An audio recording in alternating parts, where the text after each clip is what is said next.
nossa função razão de xt, né, após termos feito essa mudança de índice, vem dada por uma soma que vem de 1 até mais infinito.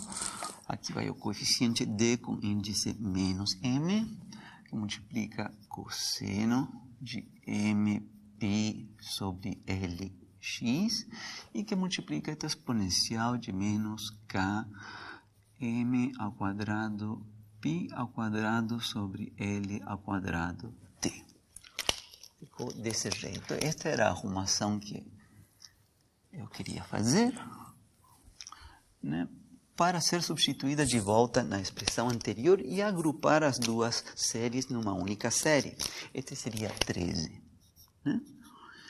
Então, vamos substituir isto lá embaixo. Né? Eu vou fazer isso aqui e vou mudar o nome do índice. Aqui temos uma série com índice m. A outra série que aparece em nossa expressão é com índice n. Mudança de índice, a gente pode utilizar o mesmo índice para as duas séries. Vamos utilizar o índice p. Então, substituindo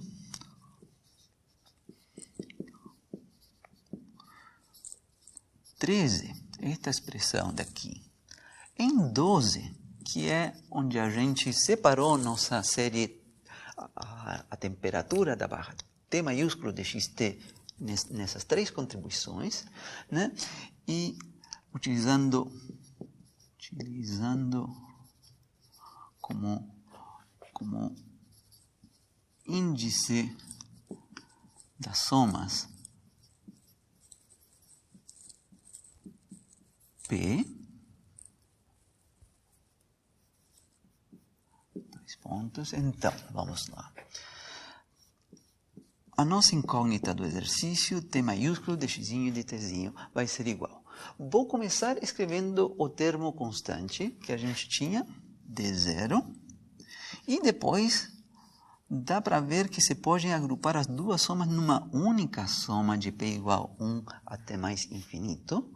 Se a gente observar as duas com detenção, a gente vai ver que uma tem um índice menos p e a outra tem um índice mais p. Essa é a única diferença. As duas vão multiplicando um cosseno de p π sobre lx, e aqui a exponencial de menos k p ao quadrado π ao quadrado sobre l ao quadrado t. Onde esses coeficientes d0 e todos os dp's e os d menos p's são coeficientes arbitrários. Então, já que eles são arbitrários, esta combinação deles também é arbitrária. Então, vamos chamar eles de fp's. Aqui, fp's. E aí sim, a gente fica com o nosso formato arrumado. Isto finaliza o parêntese técnico. Ainda não foi utilizada a condição inicial, tá?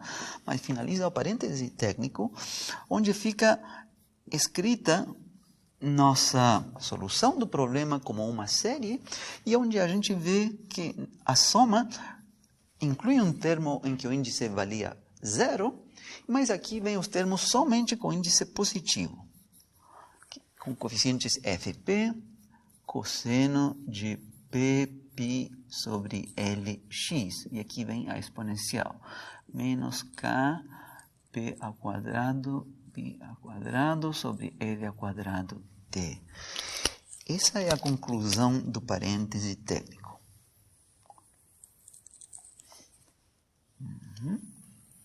Então, isto seria a nossa expressão 14. E aqui a gente encerra o parêntese técnico, né? E com esta expressão, sim, agora a gente demanda que esta função obedeça à condição inicial, né? Que ela coincida com aquele perfil inicial de temperatura T0 de x. Vou fazer isso aqui na continuação.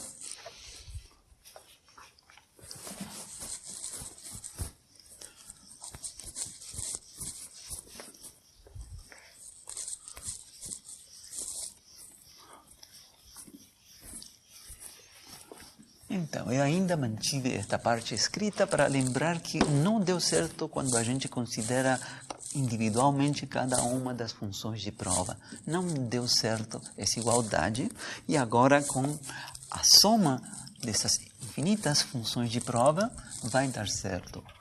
Esse foi o problema com o qual se encontrou o Fourier, né? Então, em t igual a 0,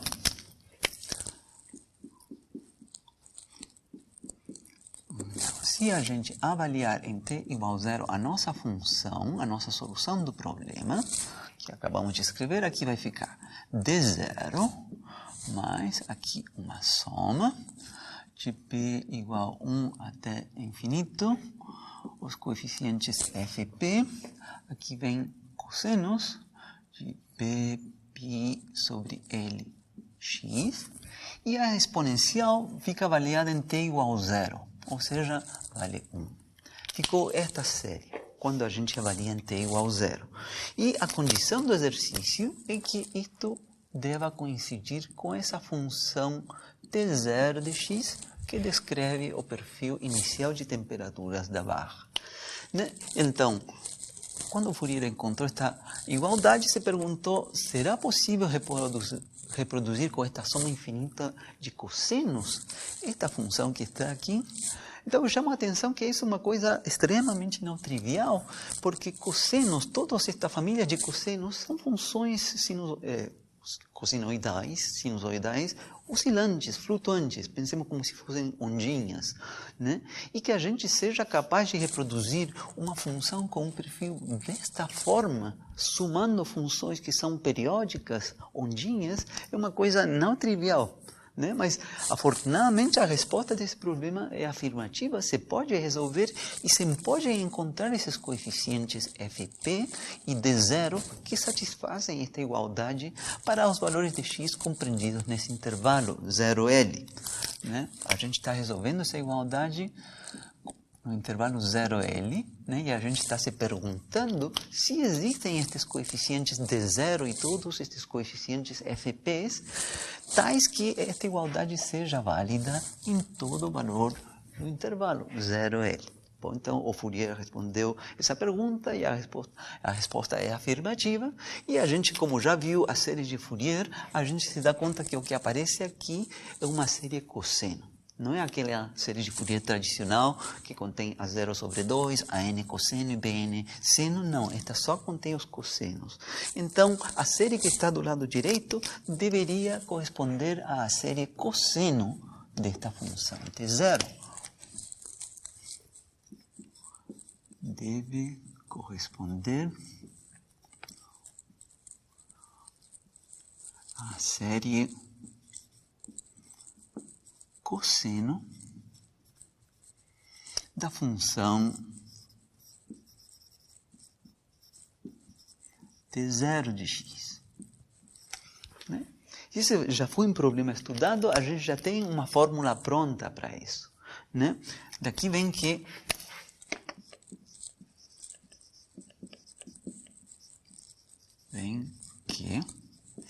esses coeficientes fp, o que a gente obteve quando lá atrás a gente estudou a série cosseno de Fourier, vem dado por 2 sobre L, a integral de 0 a L, desta função t0 de x, cosseno de p π sobre Lx de x. Tá? E aí tem um detalhe, o termo constante não é este termo daqui com n igual a 0, é 1/2 deste termo em p igual a 0. Ou seja, esse termo de 0 é igual a 1/2 deste termo geral avaliado em p igual a 0, que vem dado por 2 sobre L, integral de 0 até L. Então, quando p igual a 0, simplesmente fica t0 de x. Então, o detalhe é que esse termo, então, seria 1 sobre L, a integral de 0 a L de t0 de x dx. Então, aqui está a solução do nosso problema. Né? A solução do problema é essa série que a gente encontrou para a incógnita t de xtzinho. Né? Onde, deixa eu ver aqui, os coeficientes d0 né? E FP vem dados por estas expressões. Então, coloquemos aqui, esta seria 15 e 16. Essa é a solução do problema. A série que a gente encontrou em 14, onde os coeficientes dela de 0 vem dado por esta expressão em 16 e os coeficientes FPs vem dado por esta expressão em 15. Essa é a solução do problema, vem dada em termos de uma série. É a forma que a gente sabe resolver este problema. Agora, a diferença do problema da corda vibrante, no caso do problema da corda vibrante, tem esta solução por séries, e eu falei para vocês que era conhecida na literatura uma outra solução diferente, que não utiliza séries, a solução de D'Alembert. Bom, este problema, que eu saiba, este problema do fluxo de calor unidimensional, que eu saiba, se a barra for finita, não se conhece uma solução que não seja esta por série, que não seja em termos de série. Então, isto que a gente tem à nossa disposição. Já, ainda nesta aula, a gente vai implementar isto no matemática para ver como é que funciona. Mas eu gostaria, antes de fazer isso, aplicar isto num problema concreto, com um perfil específico de temperaturas, mas antes disso ainda eu quero responder eu quero confirmar aquela observação, aquela expectativa que eu tinha mencionado no princípio neste problema da barra. É uma barra unidimensional que está isolada termicamente. A barra está isolada termicamente e aqui não se permite que hajam perdas de energia, nem ganhos energéticos. Então, digamos, a temperatura pode flutuar, mas não se pode perder nem receber energia. Então, o que a gente espera que aconteça quando o tempo transcorra? O que a gente espera que isto se varie, flutue, até que eventualmente isto aqui fique uniformizado e fique constante no que resta do tempo. Digamos, essa é a expectativa. Então, eu quero confirmar que isto vai acontecer, independentemente de qual é a fórmula desse perfil de temperatura. Tá? Isso dá para ver já na solução do problema, sem apelar ainda a estas fórmulas específicas. Vão ser importantes em algum momento, é claro. Então, vamos lá. Vamos ver isto aqui embaixo, que foi onde eu escrevi a solução do problema. Não vou apagar. Esta é a parte importante.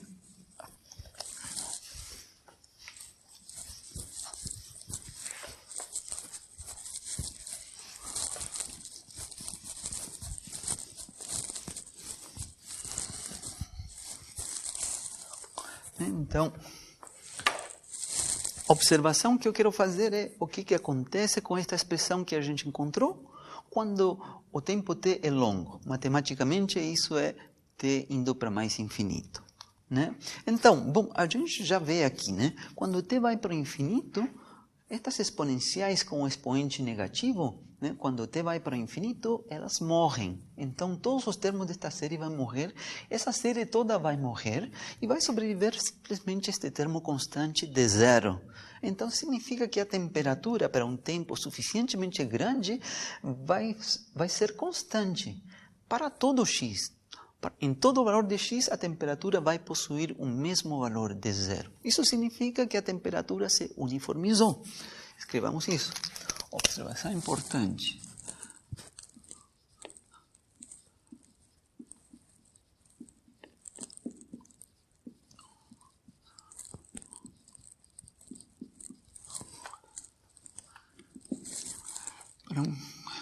Quando transcorreu um tempo longo,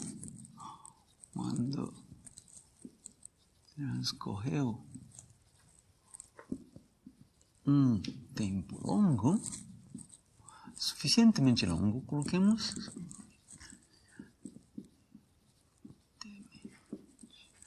longo, e matematicamente isso vem dado por fazer t indo para mais infinito. O perfil de temperaturas,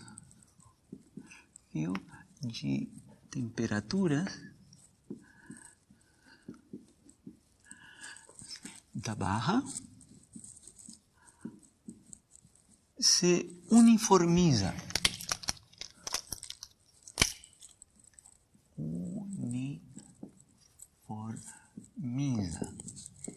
Ou seja, se torna um valor constante. Então, escrevamos isto. Isto vem dado por tomar o limite, quando t vai para mais infinito, da nossa solução, t de t. Então, utilizando essas expressões, o que vai dar é que é o termo constante, simplesmente. Então, pelo fato de que isso tende a ser uma constante, é que a gente entende que se uniformiza, porque isso é verdade para todos os valores x que descrevem os pontos da barra. Em todos adquire o mesmo valor. Bom, e que valor é esse? A gente tem uma fórmula, acabamos de encontrar uma fórmula para esse coeficiente de zero, onde acabamos de encontrar que de zero vem dado por isto. 1 sobre L, a integral de 0 até L, da função T0 de x, que descreve o perfil inicial de temperaturas. Então, claro que influi, né? Qual é essa função? Vai influir em quanto vale esta integral. Mas isso é uma coisa legal, porque esta expressão, 1 sobre o comprimento do intervalo, multiplicando a integral de uma função no intervalo dado, isso corresponde ao que se chama o valor médio de uma função, por definição. Então, o valor ao qual tende a temperatura a se equilibrar, uniformizar, é o valor médio da função. De que função? Da função T0 de x. Nesse intervalo. Valor médio da função T0 de x, né? No intervalo em que a gente está trabalhando, 0L. Né? Então, essa é a observação importante. Né? Então, por exemplo, se tivermos duas distribuições, duas barras, com dois perfis diferentes de temperatura inicialmente, né? E as duas barras estão isoladas termicamente nas extremidades, tá? A gente deixa evoluir estes sistemas. Se porventura acontecer que o valor médio das duas funções for o mesmo, né? Não precisa ser a mesma curva, a mesma função, não? Mas pode ser tal que a integral dela, a área abaixo da curva de cada uma delas, seja a mesma. Isso vai fazer com que o valor médio dessas duas distribuições iniciais de temperatura seja o mesmo. Então, essas duas barras, quando transcorre um tempo suficientemente longo, vão se uniformizar as temperaturas e vai ser o mesmo valor ao qual tende a temperatura uniforme de cada barra. Né? Muito bem, então agora vou ver um exemplo em que a gente utiliza uma fórmula específica de T0 de x e a gente obtém quanto vale os coeficientes D0, que é esse daqui, né, e os coeficientes FP. E depois vou implementar isso num computador.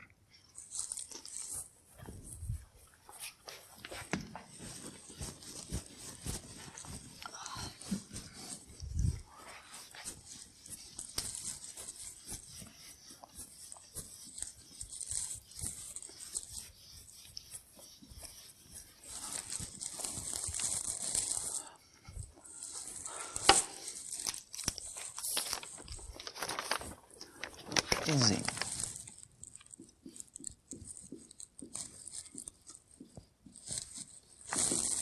Então, suponhamos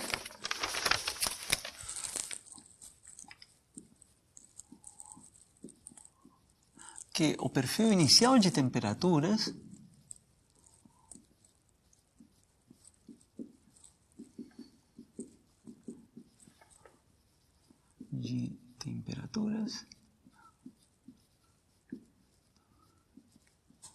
venha dado por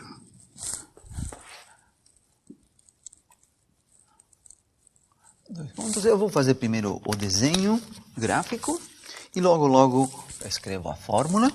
Então, vai ser uma situação assim, em que a gente tem, digamos, metade de uma parábola. Então, aqui. E aqui. E aqui. Outra metade de uma parábola. Então, digamos que aí estão as extremidades da barra. Esta é a barra, né? Aqui, esse ponto aqui é exatamente a metade, L meios, aqui está x igual a 0, aqui está x igual a n, né? E essa função daqui, né, seria y igual a t0 de x. Onde estas são parábolas. Daqui até aqui uma parábola e daqui até aqui outra parábola. Então, a fórmula disto, né, vem dado por... No primeiro subintervalo, de 0 a L meios, vai ser uma constante T0 dividido por L ao quadrado vezes x ao quadrado. Esta é a equação da primeira parábola. Então, se 0 menor ou igual do que x, menor ou igual do que L sobre 2. Tem um par de parâmetros T0 e L, né, que é o comprimento da barra. Né? E no segundo trecho, outra parábola, vai ser T0 sobre L ao quadrado, só que desta vez está deslocada, x menos L ao quadrado. Isto para valores de x compreendidos entre L meios e L.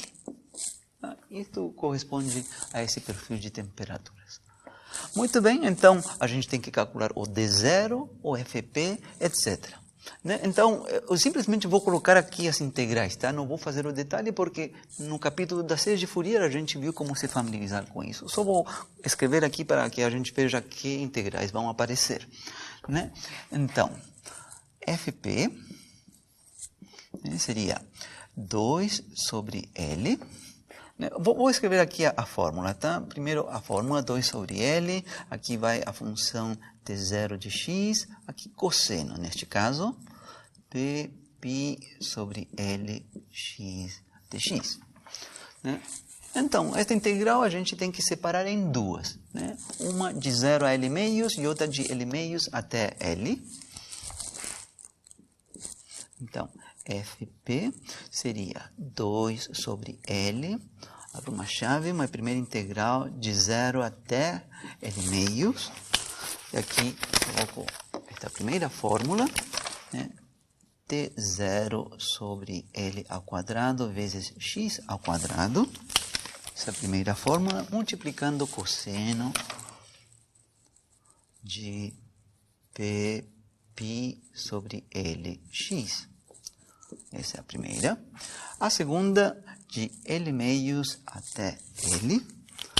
Esta segunda expressão, a parábola deslocada em L unidades. T0 sobre L ao quadrado, x menos L ao quadrado.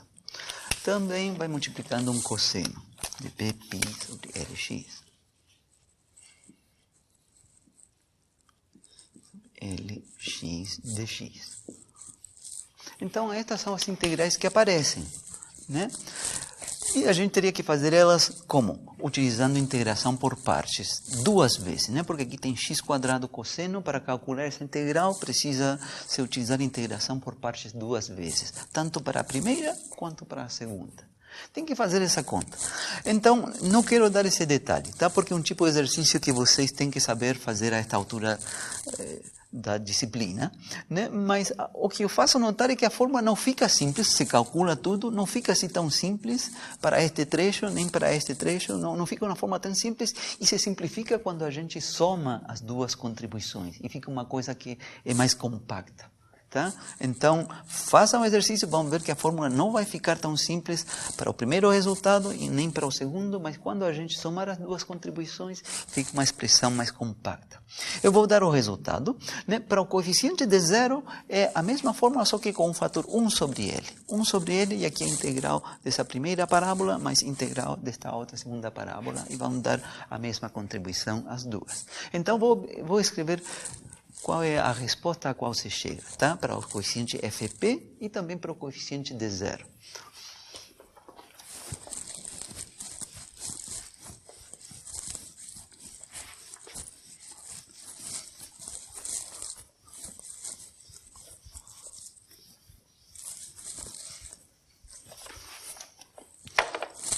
Então,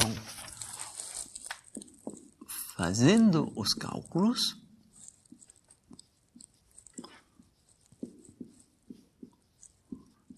Então, isso é um exercício proposto.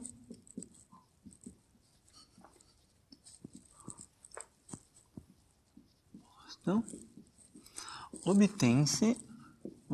obtemos que, 2 pontos, então, o coeficiente de zero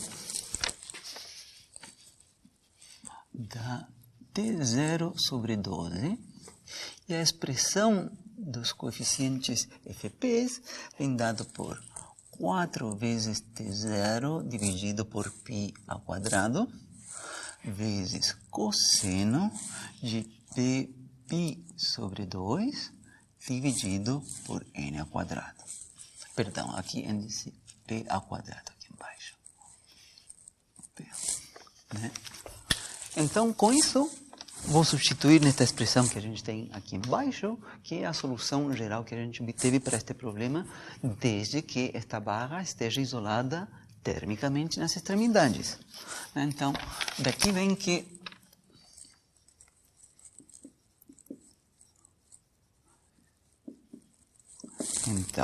a solução do nosso problema t de xt, o termo constante vem dado por T0 sobre 12. Agora, onde vem a série, dá para colocar em evidência este fator 4 vezes T0 sobre π ao quadrado. E aqui vem soma de p igual a 1 até infinito, o coeficiente cosseno de Pπ sobre 2 dividido por p ao quadrado, e depois, aqui vem a dependência em x, cosseno de Pπ sobre Lx, vezes a exponencial de menos k, p ao quadrado, π ao quadrado sobre L ao quadrado, tudo isso multiplicando t. E essa seria a solução deste problema.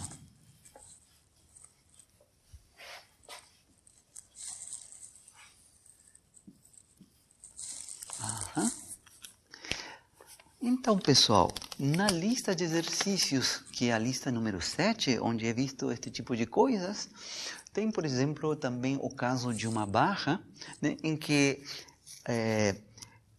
a qual flui calor por ela, mas com condições de contorno diferentes. É uma barra em que tem temperaturas diferentes nas extremidades, que é um caso bastante concreto. Este de estarem isoladas termicamente também é um caso concreto, né? Mas tem um caso em que as temperaturas são diferentes nas extremidades da barra, mas são mantidas constantes. E bem guiado esse exercício. Tem que saber resolver o exercício mais básico da barra com temperaturas nulas nas extremidades, que eu não fiz aqui. Este exercício que eu fiz aqui deu uma série cosseno.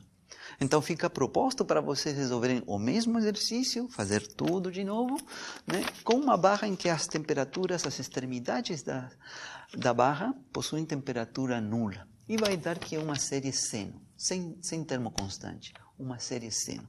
Sabendo resolver esse, você pode proceder para o exercício que está na lista, em que as temperaturas são diferentes. Então, esse é um comentário. Vou ver esse exercício já com o software matemática, né? Também outro comentário é que há outros problemas que não seja necessariamente a condução de calor, mas que obedecem à mesma equação diferencial parcial, que é o problema de difusão. Por exemplo, se a gente coloca uma gota de tinta, uma canaleta de água, a gente solta essa gota de tinta e começa a se difundir, né? A equação que descreve a difusão, onde a incógnita do problema é a concentração da tinta na água, né? Em cada um dos pontos da canaleta, essa equação diferencial parcial é exatamente tem o mesmo formato da equação diferencial para este problema de fluxo de calor por condução. Só muda o coeficiente se chama coeficiente de difusão, mas a equação diferencial é a mesma. Então, tem esse problema nessa lista de exercícios. O último problema dessa lista de exercícios, né? Uma canaleta fina, de comprimento dado, L, né? Que é uma canaleta que está com água, né? E se solta uma gota de tinta, né? Fica concentrada a tinta e se difunde. E se pede resolver o problema para ver como que muda a concentração, né, da tinta na água, para observar de fato como acontece que se propaga essa tinta dentro da canaleta de água. né? E um problema de contorno similar a este, com uma condição inicial muito peculiar, de que a tinta esteja concentrada num ponto, né? Uma gota de tinta. Isso tem a ver com a delta, com a função delta que a gente já viu no capítulo de transformar de Laplace. Então, tem que fazer esse exercício, eu vou implementá-lo no matemática na continuação. Então, tem vários exercícios para vocês resolverem nessa lista número 7. Aqueles de corda vibrante também, tem que saber resolver isso. Eu assumo que vocês vão fazer essa parte dos exercícios. Tá bom? Então, a parte da aula, digamos, finaliza aqui. Vou dar essa implementação no matemática para ver como que se veem estas coisas. E na aula que vem, vou mencionar brevemente outra aplicação diferente, totalmente diferente da série de Fourier, né? Que tem a ver com a descrição de funções que são periódicas, que é um outro contexto totalmente diferente deste, né? Nesta disciplina, a aplicação principal que a gente viu da série de Fourier é para resolver algumas EDPs, como esta da corda vibrante, do fluxo de calor, etc. Tá? Há outras EDPs em que aparecem séries e que não são séries de Fourier. Nesta disciplina, a aplicação principal que a gente viu da série de Fourier é para esses problemas. Muito bem, então vamos implementar este tipo de soluções por meio de séries, né, num pacote computacional. O pacote que eu estou utilizando é o Matemática. Então, vou começar com este exemplo que acabamos de ver aqui em aula, o exemplo do fluxo de calor, em que a barra tem esse perfil inicial de temperatura, dado por umas parábolas em cada um dos subintervalos, né, T0 de x.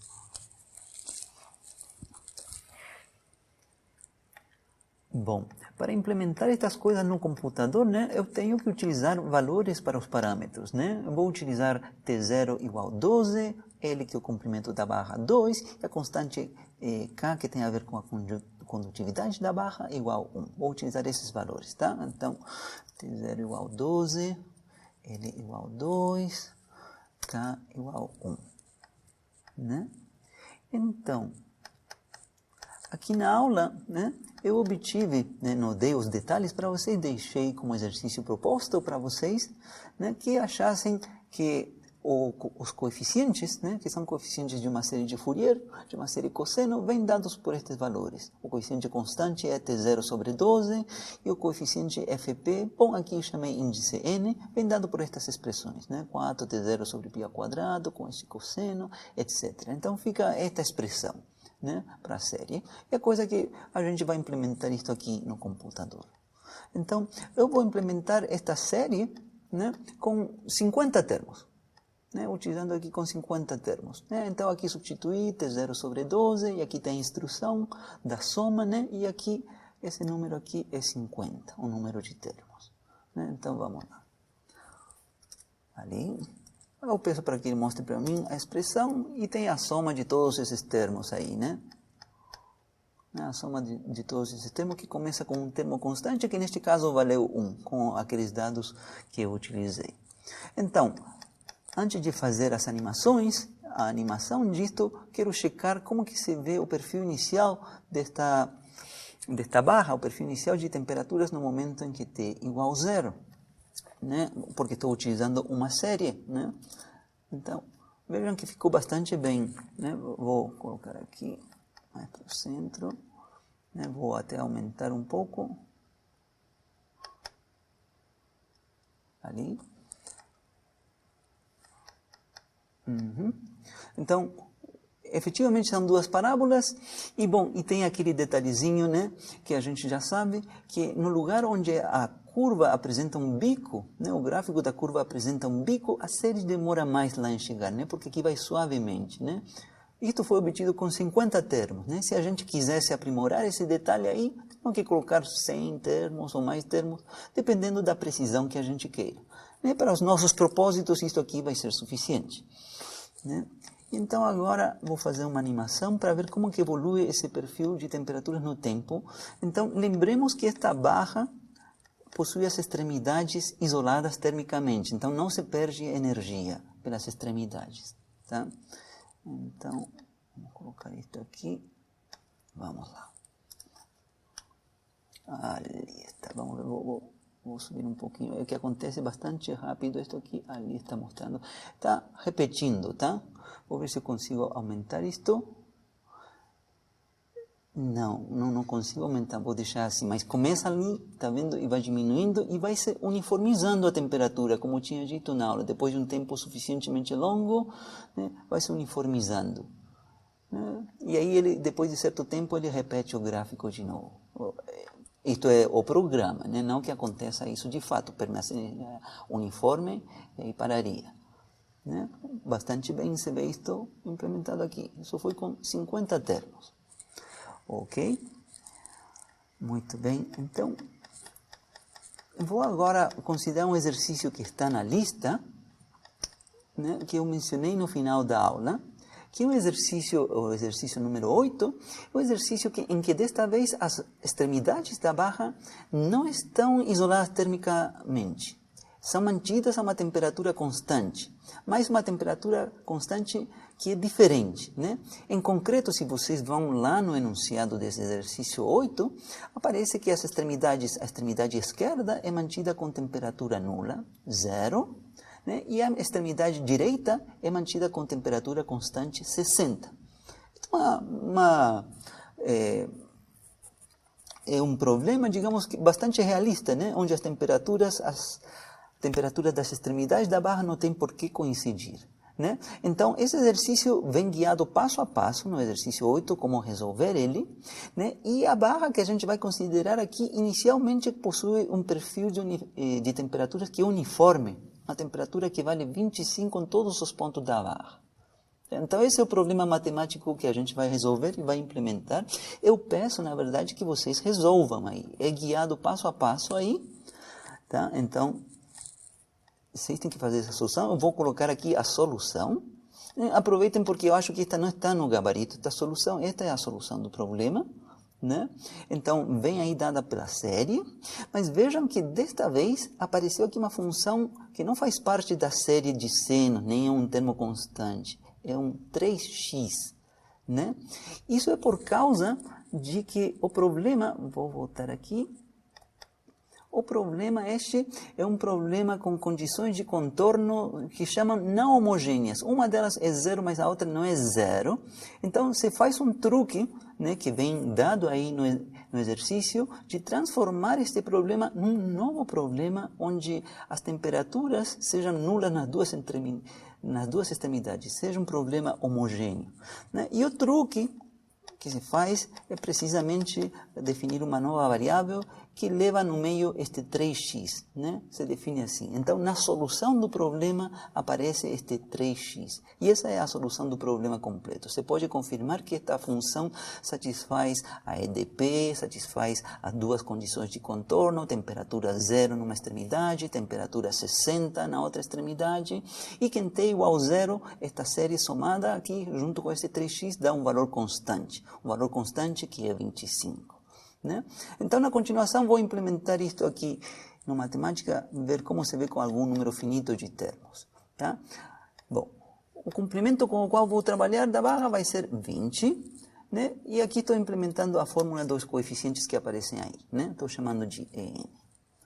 Então, vou utilizar 100 termos. Já vou explicar por que eu estou considerando tantos termos com relação aos outros casos que eu utilizava menos, né? Nunca eu falei que não se podia utilizar um número grande, não. Mas, bom, estou utilizando 100 termos. Já vou mencionar, agora vai ficar claro por que se torna importante utilizar um número grande de termos aqui. Este problema. Vamos lá, isso, a lista grandona de termos. Então, aí, gráfico inicial de temperaturas no momento em que t igual a 0, né? É o gráfico do perfil inicial. Aqui diz, apresenta uma curiosidade.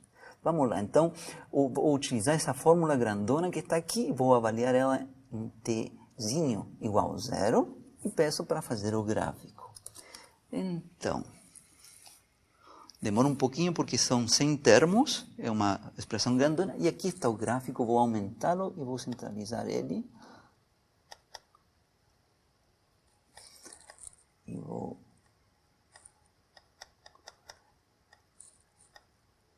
ali. Então, vejam o que aconteceu. Isto é algo que acontecia com as séries de Fourier quando a função é descontínua. Então, vou aparecer aqui. Tá? Acontece que esse problema que a gente está resolvendo é uma barra que inicialmente possui um perfil uniforme de temperaturas no valor 25. Essa é a condição inicial. Se a gente revisa, a condição inicial é que a distribuição de temperatura seja uniforme, valendo 25.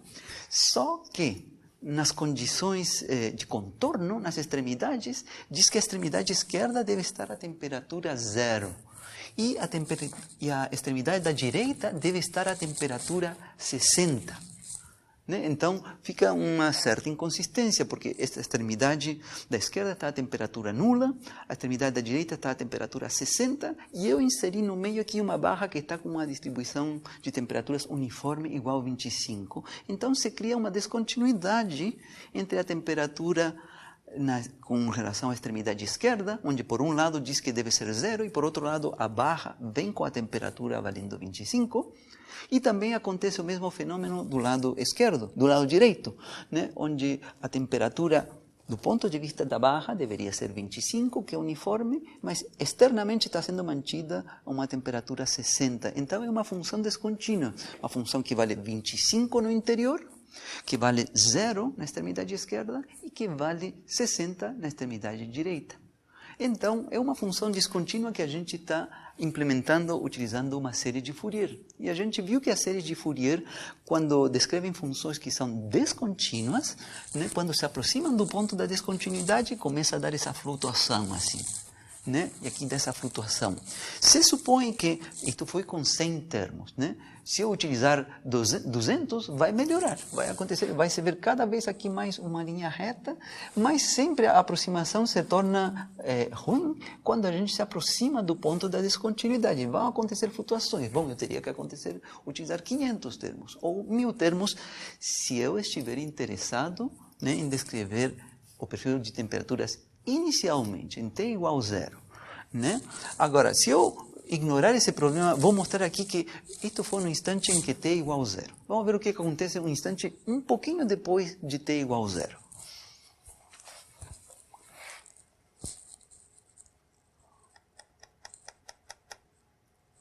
Então, aqui eu vou fazer agora o gráfico em t igual a 0,1. t igual a 0,1. Vamos ver que aqui já não há problema. Façamos o gráfico de novo. Vejam, aqui vou aumentar este gráfico. Opa.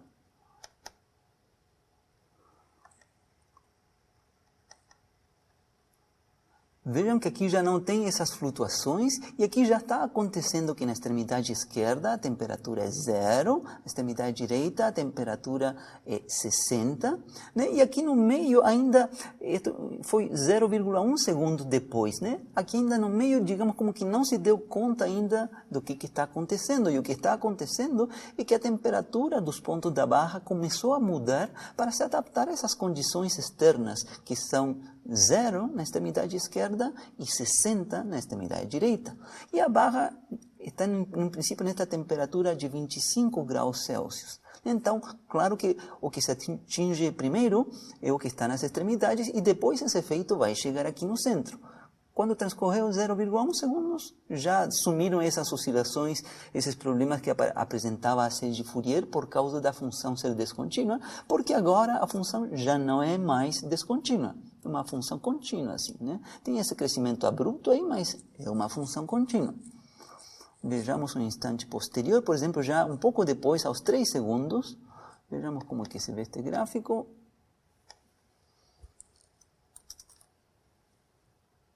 Vejam que aqui é o mesmo formato, só que mais suavizado, Vamos ver aqui. Opa. Ali está, Então, aqui já está mais suave, Aqui ainda como que está demorando a mudar, o efeito começa pelas extremidades e vai se aproximando ao centro. Bom, então vejamos agora como que acontece isto na evolução no tempo, né? Uma animação disto. Né? Vou colocar isto aqui no centro. Aqui.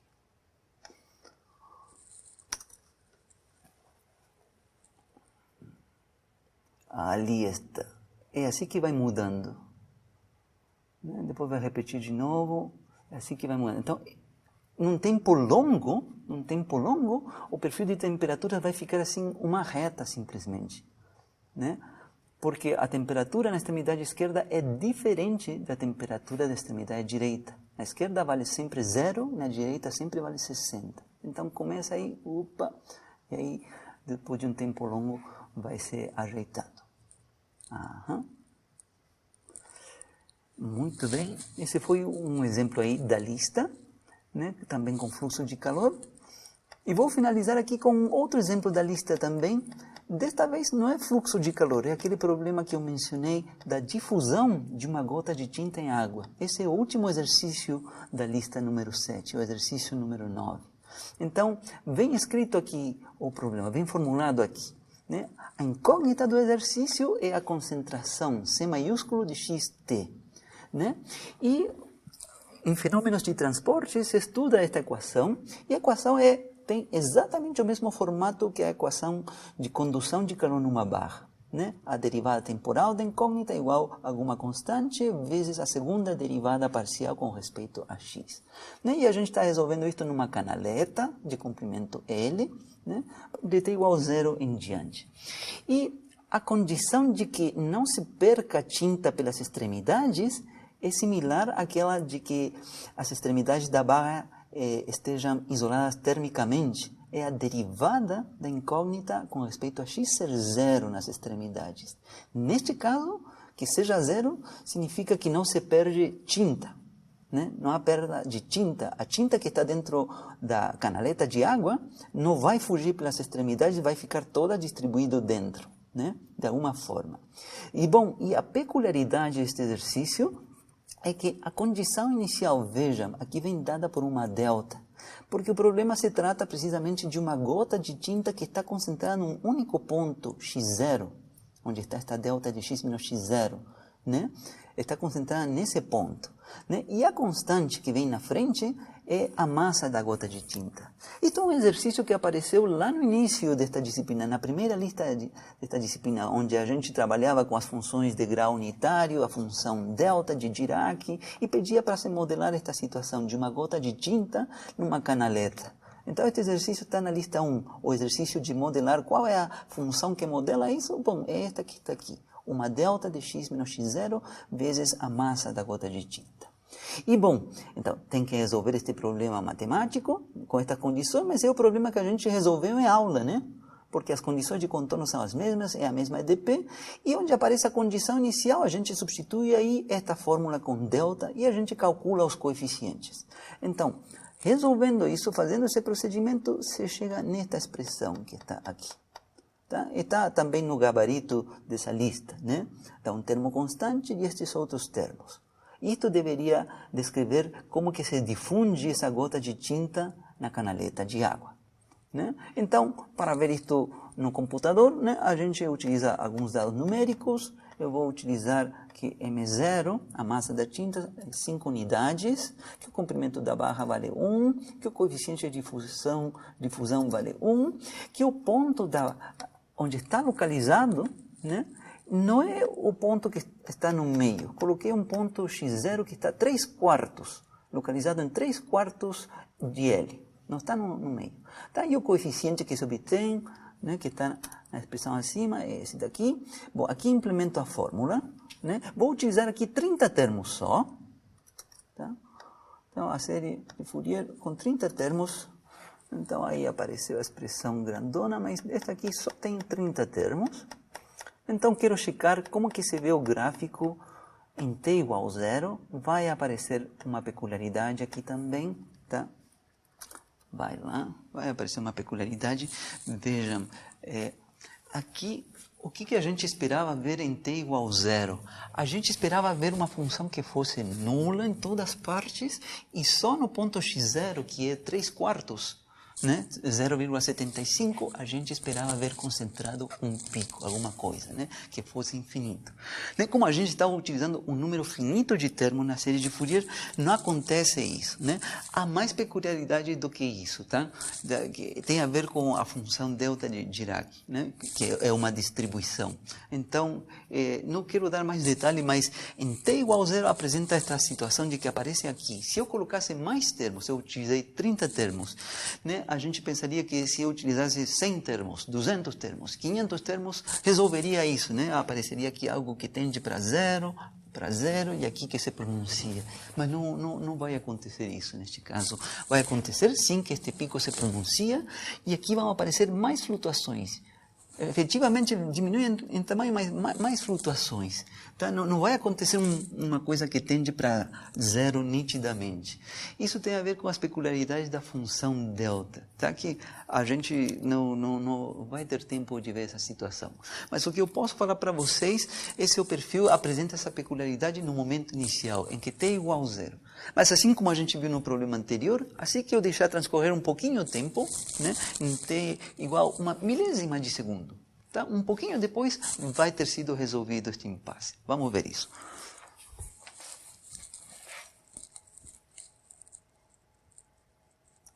Então, né? Gráfico do perfil da concentração em t igual a 1 milésimo de unidade de tempo. Tá, vamos lá. Então, vejam já que agora já não tem esse problema das oscilações, das flutuações. Agora sim se vê o que a gente esperava de ter um pico concentrado, né? Só que agora não é um pico em 0,75 lá no infinito, né? A largura do pico começou a crescer, porque agora transcorreu um pouco de tempo, né? 1 milésima de segundo de tempo. Então, digamos, o pico começou a diminuir e a largura do pico começou a aumentar, né? Há pontos aqui onde se vê que ainda permanece zero, né? Vejamos agora 1/100º de segundo. Um pouco depois,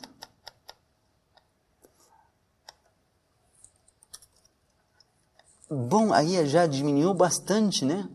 Vou colocar aqui e vou aumentar, né? Mas a gente já vê aqui o que aconteceu. Eu mantive a mesma escala do gráfico anterior, tá? Mas transcorreu mais tempo. Bom, e o que aconteceu, né? Chegou o efeito da tinta, digamos, primeiro, como está mais próxima da extremidade da direita, né? Chegou primeiro aqui, e aqui como que está demorando em chegar a difusão da tinta na extremidade esquerda, né?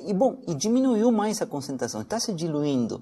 Mas, bom, como a tinta não se pode perder, tem que se distribuir aqui dentro da canaleta, né, da canaleta de água, então tem que se distribuir, então vai diminuindo, mas vai querer se uniformizar depois de um tempo longo, né? Vou fazer um gráfico agora, por exemplo, em 0,3, mas outro instante posterior ainda. Vejam que aqui, vou aumentar o gráfico, vou centrar aqui, ali. Então vejam que agora aqui já está chegando aqui, já não se vê mais um pico pronunciado aqui em 0,75, como que já está recebendo o feedback da extremidade da direita, e aqui agora está começando a chegar o efeito na extremidade esquerda, né? O que a gente espera que depois que transcorra mais tempo, esta coisa se uniformize, que a tinta fique uniformemente distribuída dentro da canaleta de água. Então, vamos lá com a animação.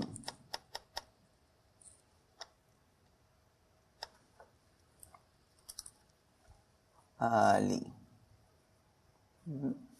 Vai começar de novo aí, mas começa lá com o pico e depois vai se distribuindo até que fica uniforme, num tempo longo, né? Inclusive aqui nem dá para ver que fique exatamente uniforme, está se uniformizando, né? Precisaria de mais tempo para se ver, né? Mas é assim que se difunde a tinta na água, né?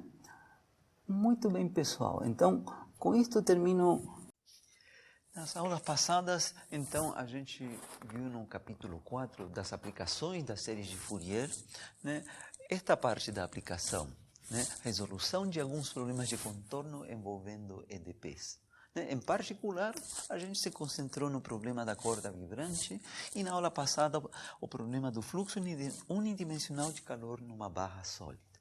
Eu mencionei que há outras EDPs, outros problemas, por exemplo, a difusão de uma gota de tinta em água, que também vem descrita pela mesma EDP do caso do fluxo de calor e se resolve da mesma forma.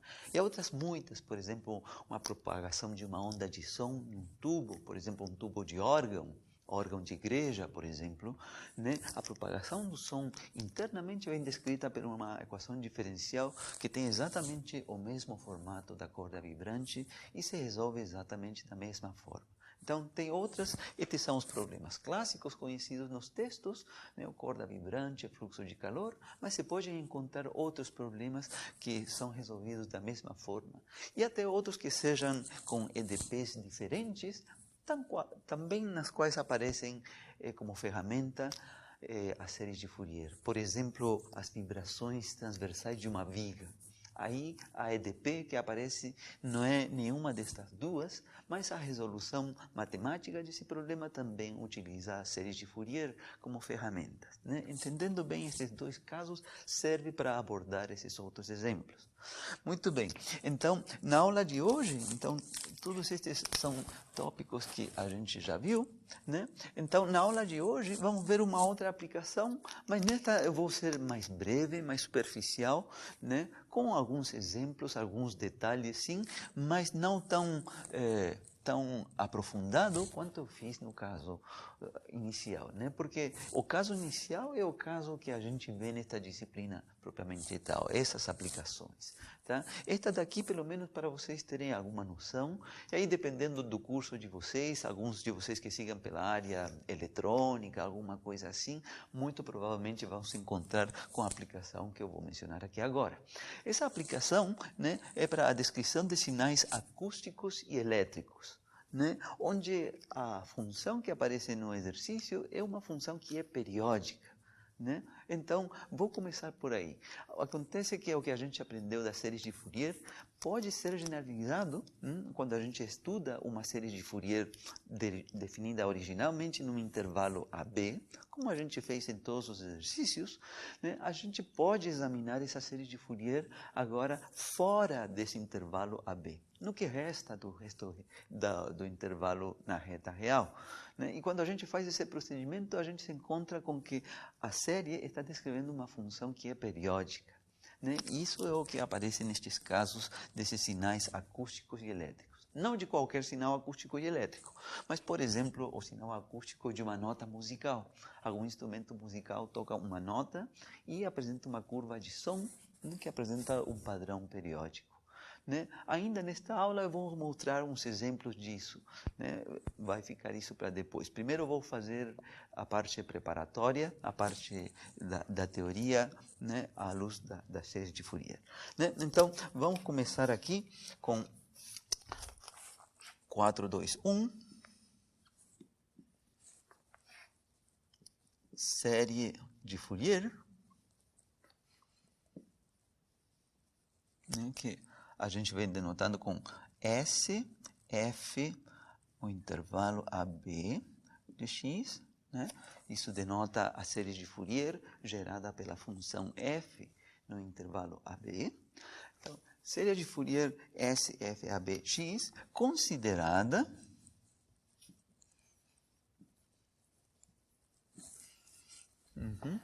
para x na reta real, né? X de menos infinito até mais infinito. Então, notem que até agora, quando a gente considerava esta série de Fourier, né, a gente considerava ela só para valores de x no intervalo AB. E a gente se preocupava, assim, de ver se essa série coincidia em todos os pontos do intervalo com a própria função f, e às vezes pontos de descontinuidade ou nas extremidades do intervalo poderia acontecer que essa série não coincidisse com a função. Bom, acontece que agora o que eu vou fazer é me preocupar de ver o que acontece se esse x, o argumento x da série, é considerado não só no intervalo, mas também fora dele, no que resta da reta real, né? Então, Bom, lembremos que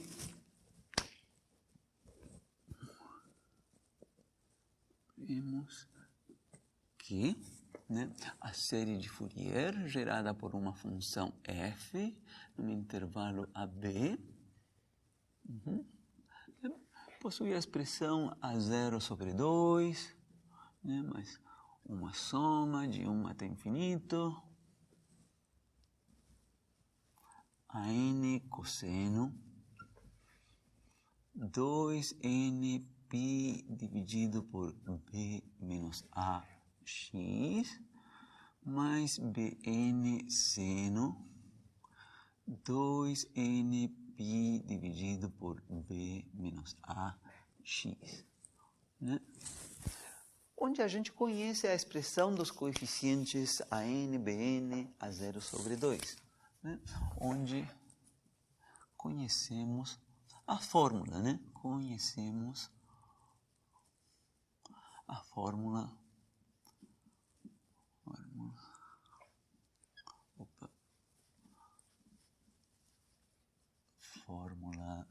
de A0/2, an e bn. Muito bem, então aqui vem uma observação importante. Se permitirmos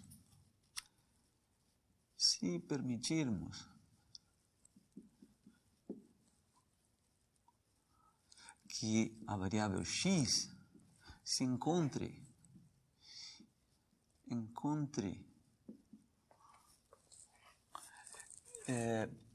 não só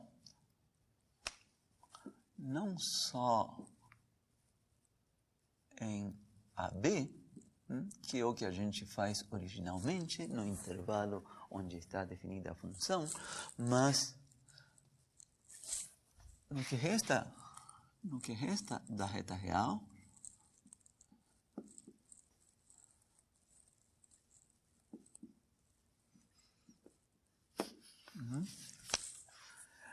veremos que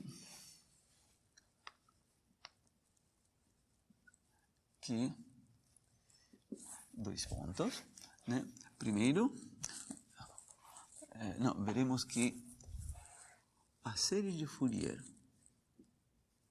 em questão, né, obedece a esta relação. Ela, avaliada em x mais b menos a, vou ressaltar aqui, mais b menos a, coincide com ela avaliada em x, né? A série avaliada em x mais b menos a coincide com a série avaliada em x. Então, se x estiver no intervalo AB, x mais b menos a vai estar fora desse intervalo, né? E também eu posso considerar outros valores de x. Então, esta igualdade pode ser considerada para qualquer x na reta real. Bom, quando isso acontece, isso é o que define a condição que define que uma função dada seja periódica com esse período, né? Então, isso está significando, então, que a série de Fourier gerada pela função x, né, quando enxergada para x na reta real, é uma função periódica e de período b menos a, né? Ou seja, SF a b x é uma função periódica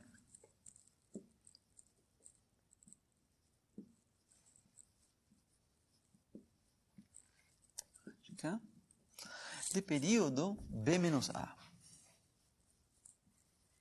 E b menos a é o comprimento do intervalo, né?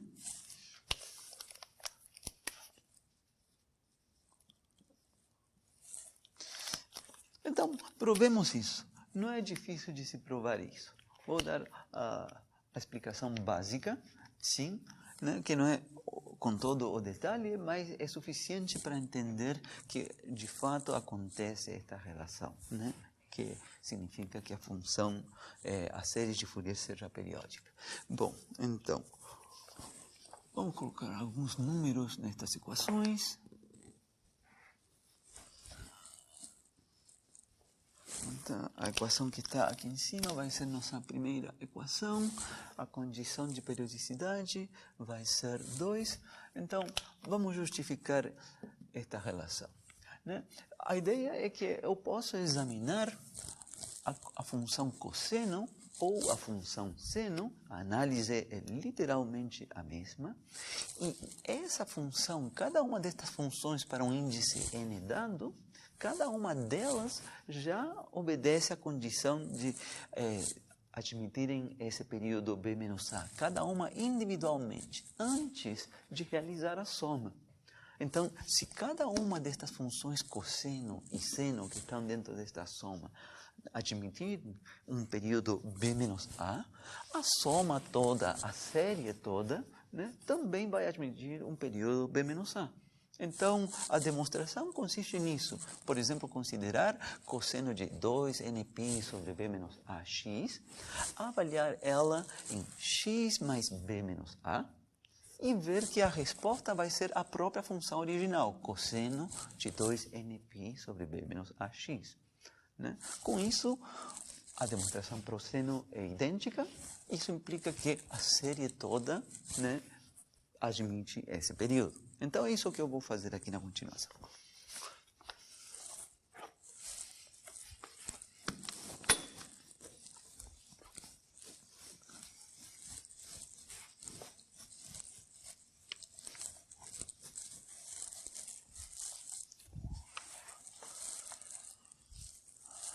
Muito bem.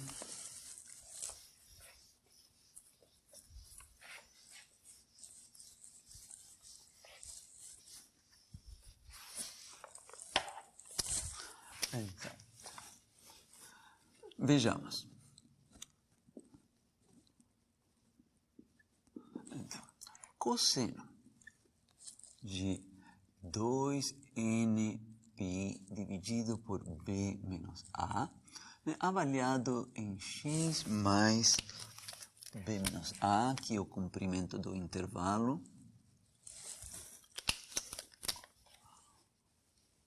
é igual a cosseno de 2nπ dividido por B menos A. E aqui vou distribuir este fator, né? Fator 2nπ dividido por B menos A. Vou distribuir, vai multiplicar x e também vai multiplicar o B menos A. Então, o primeiro termo vai ser este fator multiplicando x, mais, e o segundo termo vai ser este mesmo fator, 2nπ dividido por B menos A, multiplicando o segundo termo, que é B menos A.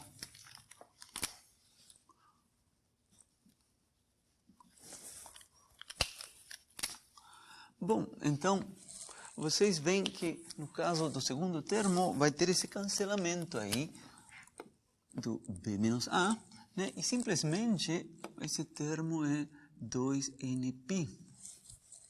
Né?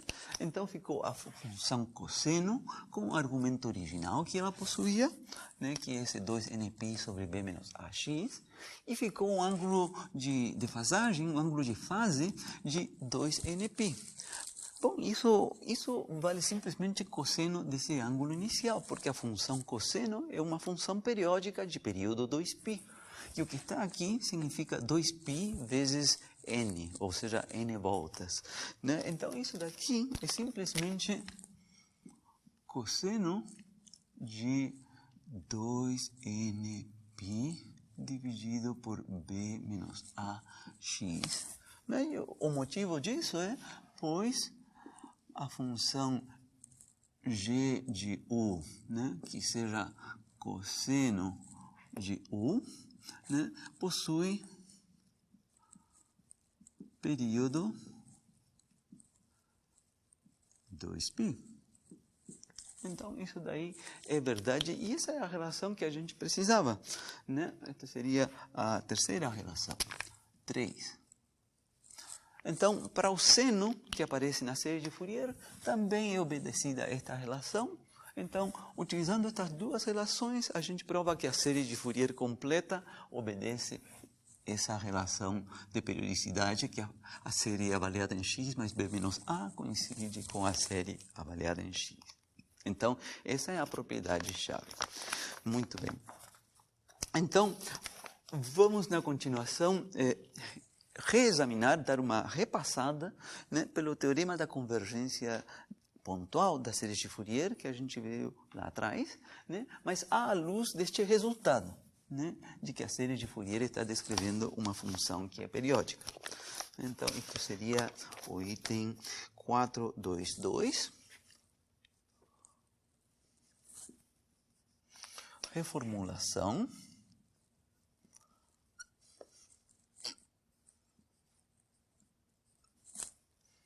do teorema da convergência pontual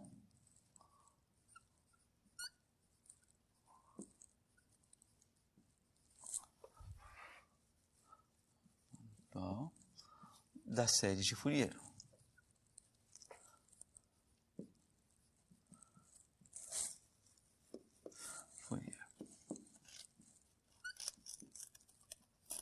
Como que vai ser modificado ou generalizado o teorema que a gente viu, né, à luz deste resultado de que a série de Fourier é uma função periódica na reta real.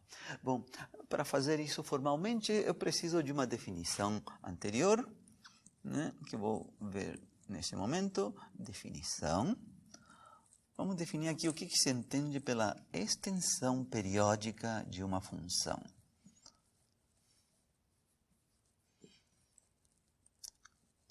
Extensão periódica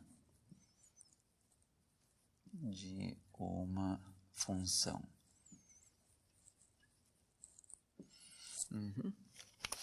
Vamos escrever aqui. Então, seja uma função f definida do intervalo AB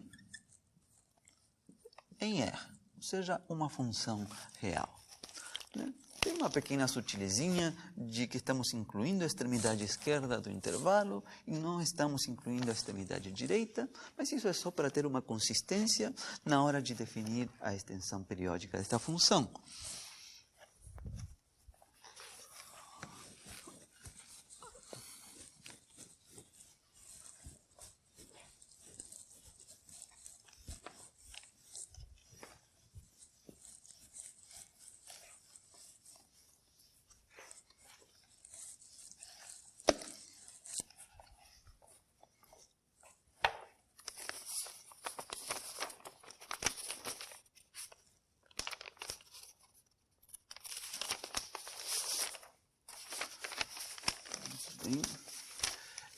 Definimos a extensão periódica de f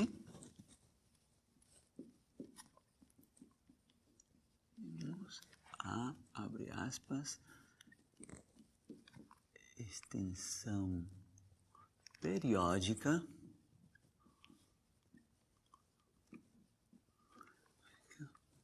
da função f, né, como uma outra função, como a função, vamos denotar aqui por um Fzão maiúsculo, definida de R em R, ou seja, uma função com domínio na reta real, né, que obedece aos seguintes requisitos.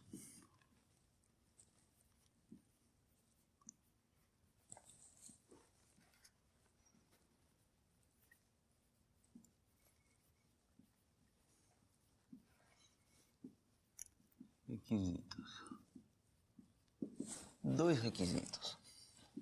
Tá. Primeiro requisito, esta função Fzão vai coincidir com a própria função Fzinho no intervalo onde foi definida Fzinho, para os valores de x no intervalo AB, né, que, com a sutileza que a gente considerou é um intervalo fechado em A e aberto em B. Esse é o primeiro requisito.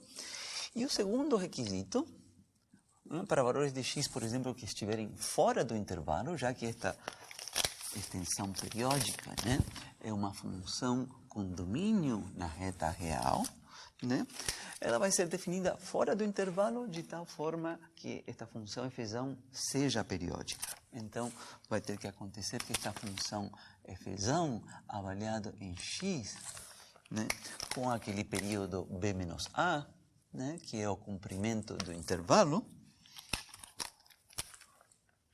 coincida com o fzão avaliado em x. E aqui colocamos x na reta real. Né? Então, por construção, esta função fzão, né, vai ser uma função que é periódica.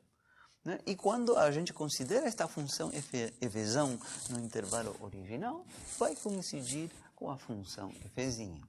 Então, como que se visualiza isso graficamente?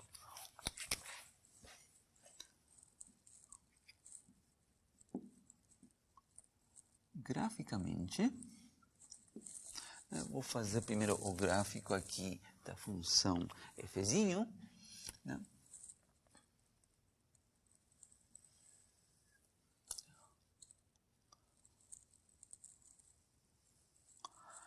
Então, suponhamos que está definida aqui um intervalo AB,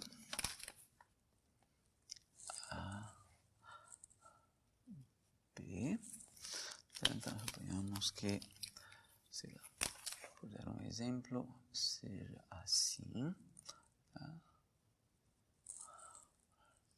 Um exemplo. E aqui, né, não inclui este ponto, por dar um exemplo, faça alguma coisa assim. Por dar um exemplo, tá? Escolhi uma função fzinho que fosse descontínua no intervalo original, né? Ninguém está obrigando que essa função fzinho tenha que ser contínua. Então, o que está graficado aqui é y igual fzinho de x. Tá? Então, como se veria graficamente a extensão periódica desta função fzinho? Passamos aqui embaixo.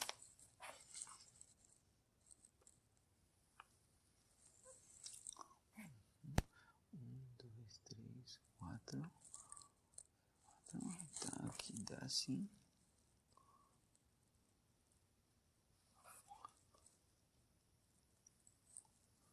Né? É uma nova função, né, cujo domínio é a reta real, mas a gente começa considerando o intervalo original da função fzinho, o intervalo AB. Né? Então, nesse intervalo AB, né, a gente reproduz o gráfico que a gente tem para fzinho. Então, alguma coisa aqui. Aqui, vou tentar ser o mais fiel possível a esse gráfico. Depois, aqui. Aqui. Então, ali. Tentei reproduzir o mais fielmente esse gráfico, tá? Mas esta nova função fzão, né, está definido na reta real completa e está definida de tal forma que resulta ser uma função periódica. Então, agora tenho que copiar, trasladar este gráfico, né, aqui ao lado, num intervalo que também possua o comprimento b menos a. Ou seja, se ele começar em b, vai até 2b menos a. Então, aqui vai estar 2b menos a, né? E aqui copio este gráfico, vou tentar ser o mais fiel possível, vou fazer de uma outra cor, para deixar claro a parte nova que está aparecendo, né?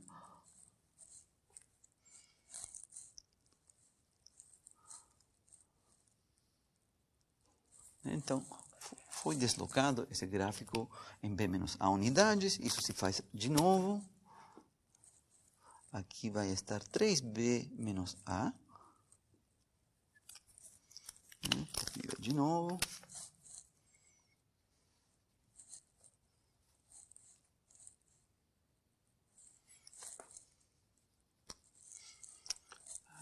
Aqui.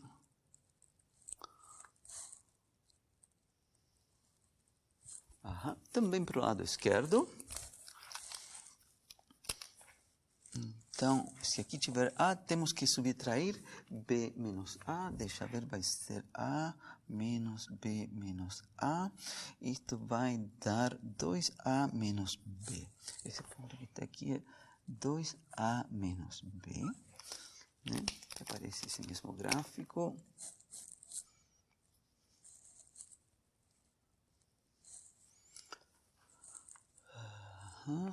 Aqui.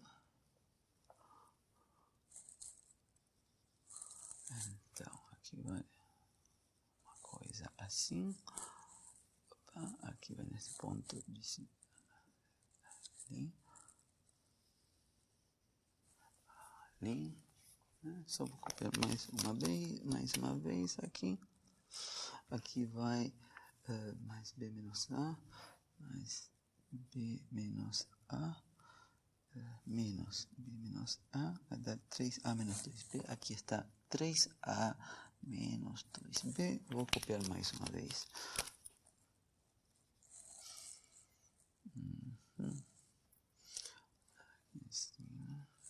Aqui.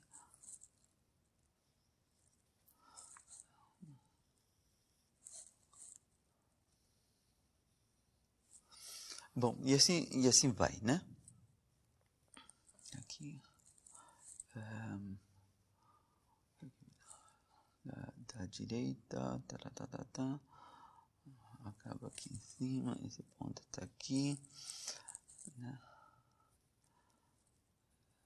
Ali, não, peraí. Começa aqui, então eu teria que copiar esta parte do gráfico de novo aqui, ali, daí ele continua assim, né? Então, o que resulta, né? Vou deixar claro, aqui está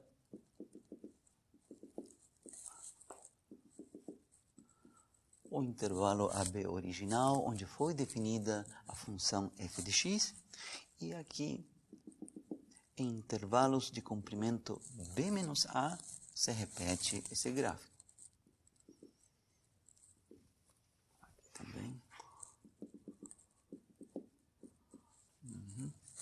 Aqui. Né? E percebam que a extensão periódica, né, está definida em todos os pontos. Né?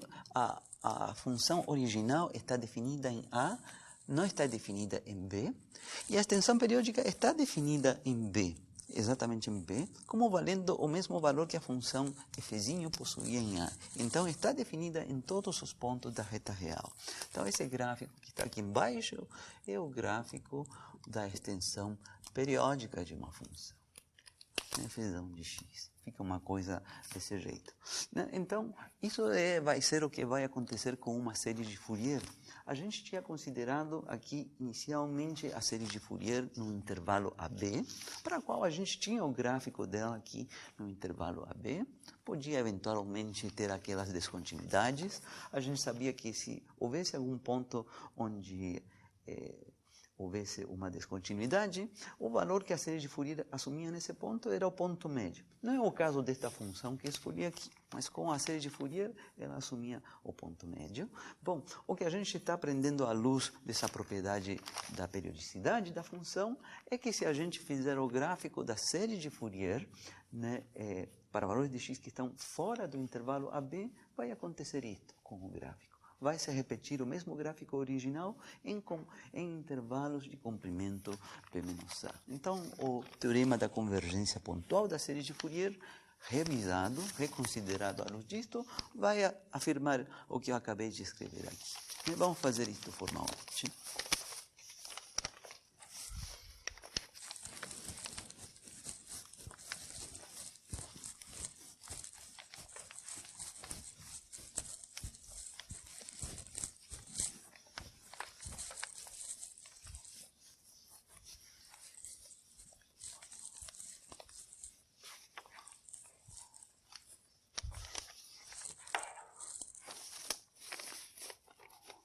Então, teorema.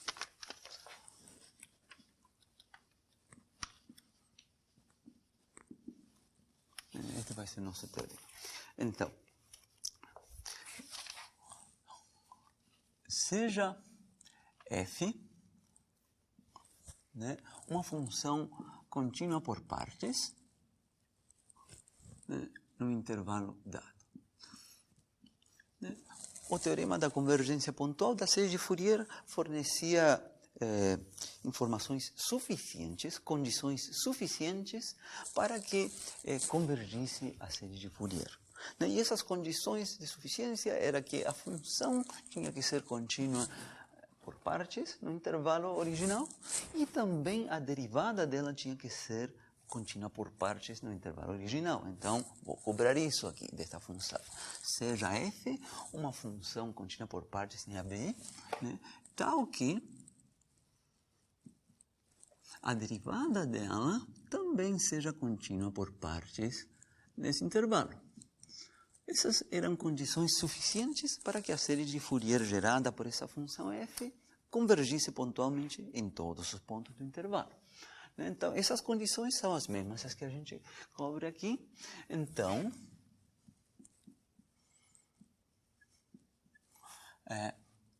vou escrever simplesmente SFAB de x, para não escrever em palavras. Então, a série de Fourier gerada pela função f no intervalo AB, para não escrever isso em palavras, eu utilizo a anotação. Então, essa série daí converge para todo x da reta real. Então, esta é a parte nova que estou acrescentando. Na primeira versão do teorema, a gente colocava converge para todo x no intervalo AB. Aqui estou colocando converge para todo x na reta real. Tá? Né? E converge para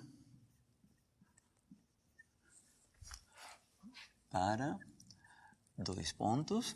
Então, vai ser aqui, primeiro caso, a extensão periódica de f de x nos pontos onde ela for uma função contínua. Se f, né, for contínua em x, né, e converge para aquela média do valor da função imediatamente antes com o valor da função imediatamente depois do ponto onde houver a descontinuidade. Se f for descontínua em x. Então, essa é a reformulação do teorema que a gente tinha visto originalmente. Né? Tudo se reduz a isto. Né? Se você revisar em nosso teorema original, que considerava só valores de x no intervalo AB, né? Quando a gente especificava para quanto convergia, a gente dizia assim, a série de Fourier converge, né, para a própria função original, f'zinho, nos pontos do intervalo onde a função fosse contínua, no interior do intervalo. Também falávamos que nos pontos do interior do intervalo onde a função f'zinho fosse descontínua, a série de Fourier convergia para essa média f'zinho em x menos, mais f'zinho em x mais, sobre 2, e tinha o acréscimo de que a gente tinha que analisar separadamente o que acontecia nas extremidades do intervalo, em xzinho igual a, em xzinho igual b. E aí também tinha uma média, f'zinho de A mais f'zinho de B sobre 2. Aqui não aparece esse detalhe, né, do f'zinho de A mais f'zinho de B sobre 2. Né? E por que será que aqui não é necessário especificar isso?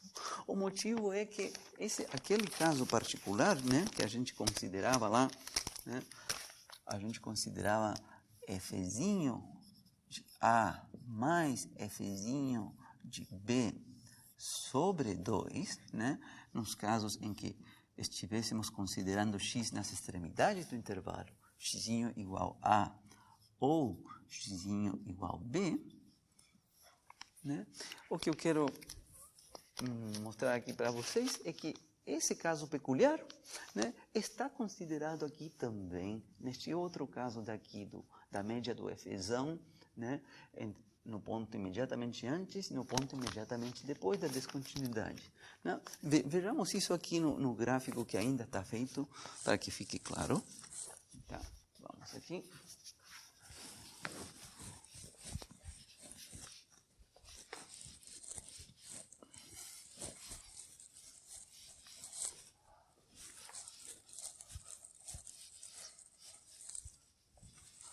Este foi o gráfico que tinha feito antes de enunciar aqui o teorema.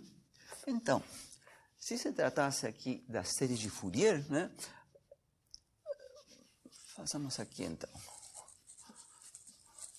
Tá, vou pegar exatamente o mesmo gráfico, só que desta vez, por se tratar da série de Fourier gerada pela função fzinho, né, vejamos que aqui vou trocar então este fzinho pela série de Fourier gerada por fzinho no intervalo AB, x, né?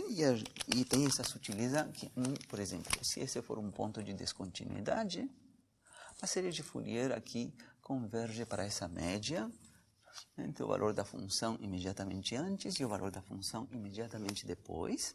E também, aqui nas extremidades, a série não necessariamente converge para o valor de fzinho em A nem fzinho em B, mas para uma média desses dois.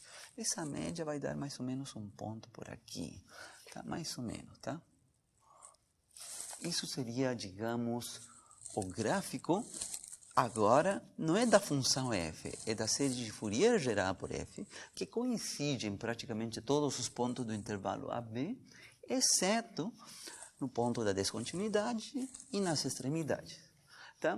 Mas vamos lá agora para o gráfico que está aqui embaixo, que é o gráfico da extensão periódica desta função daqui. Né? Então, de novo, tomamos as sutilezas aqui, esse ponto daqui. Aqui toma a média, o valor.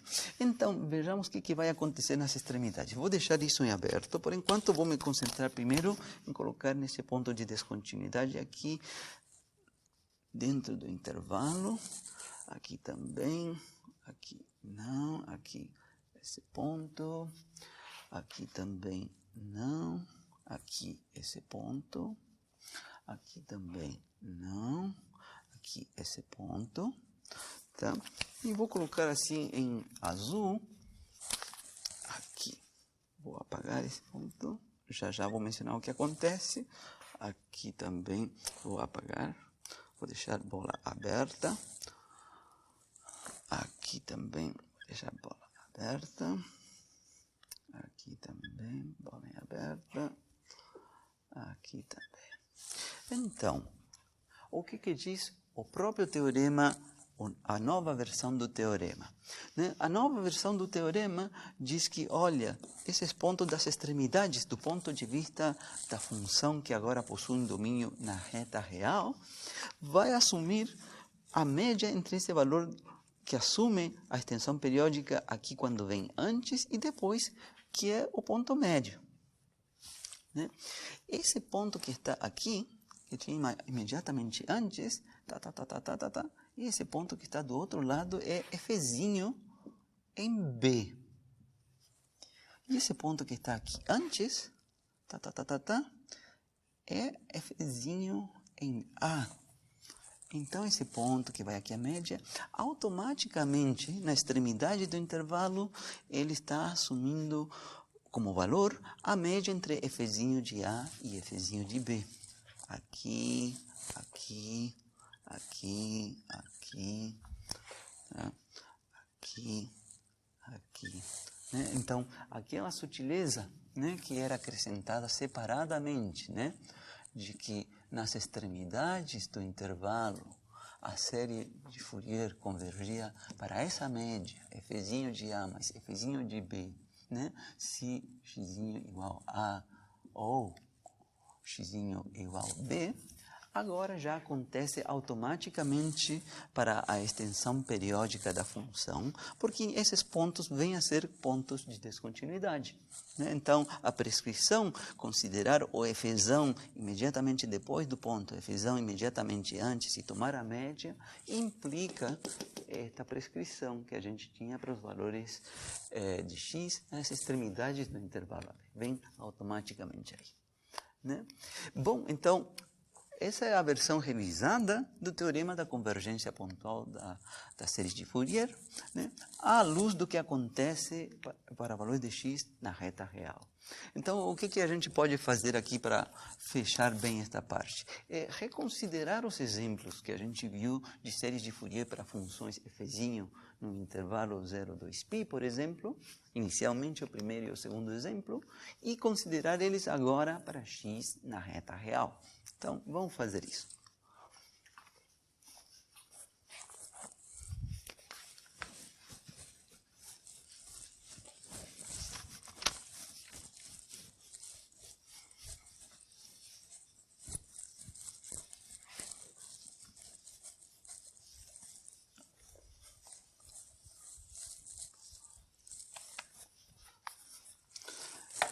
Então, exemplo 1.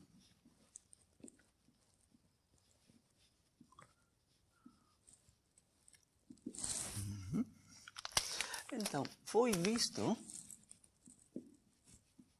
este foi bem o primeiro exemplo mesmo que a gente desenvolveu quando foi introduzida a série de Fourier gerada por uma função, f no intervalo a, que então foi visto que para a função f de x igual a x, definida no intervalo 0, 2π, foi vista para esta função que a série de Fourier gerada por ela, a função x no intervalo 0, 2π de x, vinha dada por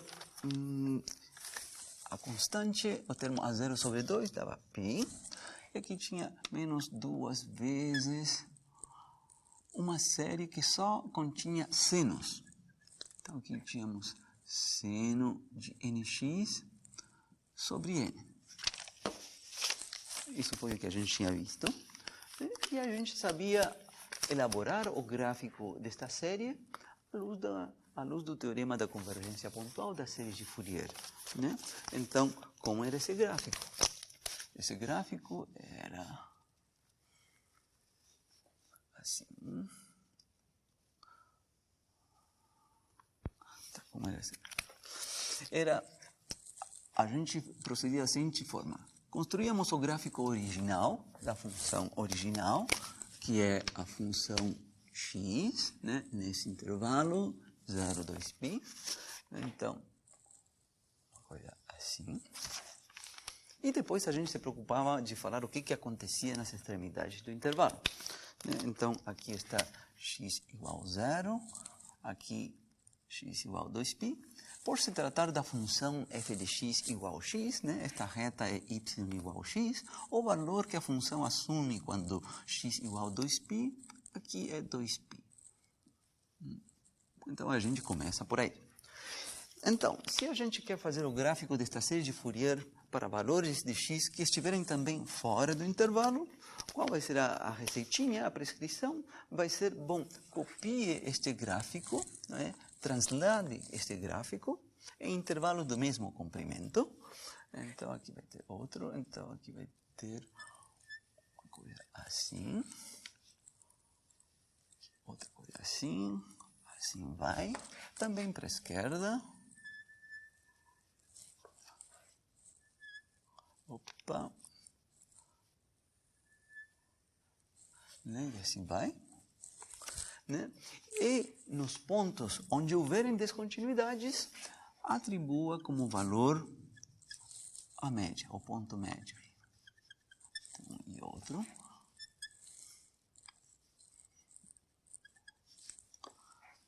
Aqui. Aqui. Aqui.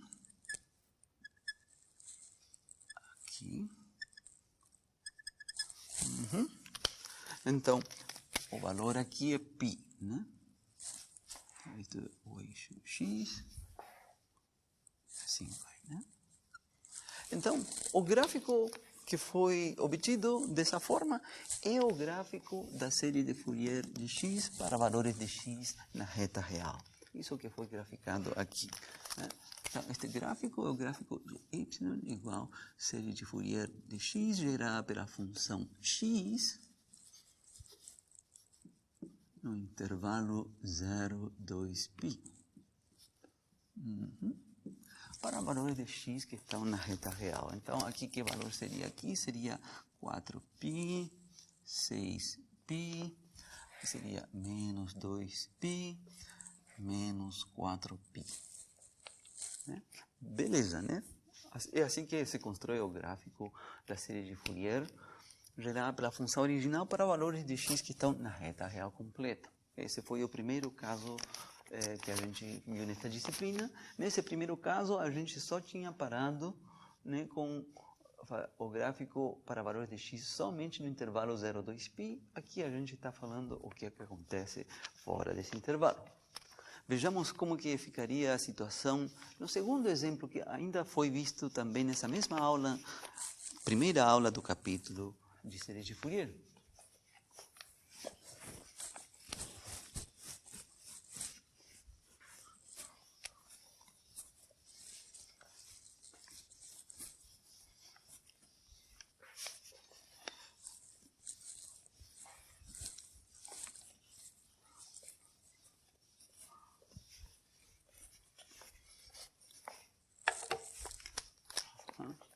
Exemplo 2.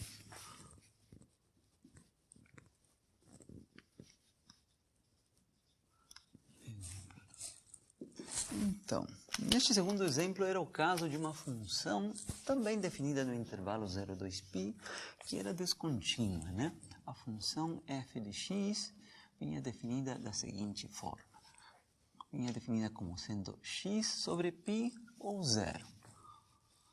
X sobre π para valores de x compreendidos entre 0 e π, e vinha sendo definida como sendo nula para valores de x compreendidos entre π e 2π. Então, vamos lá fazer o gráfico da série de Fourier gerada por esta função, né? Então, vou copiar aqui a fórmula que a gente obteve para essa série, né? Foi visto que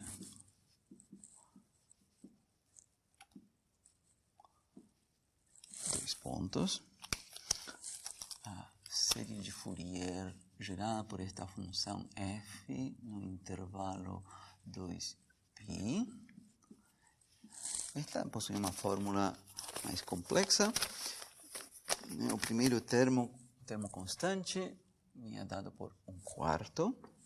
Depois, mais soma de n igual a 1 até infinito, né, de menos 1 elevado a n menos 1 sobre n ao quadrado π ao quadrado, cosseno de nx.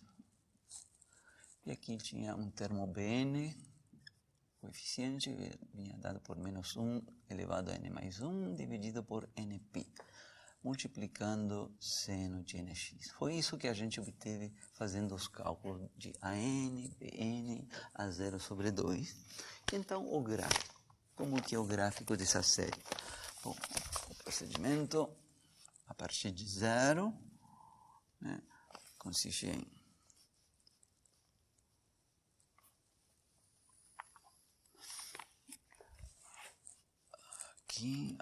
aqui vai estar π, aqui vai estar 2π, aqui vai estar 0. Então, a gente começa se preocupando pelo intervalo original, 0, 2π.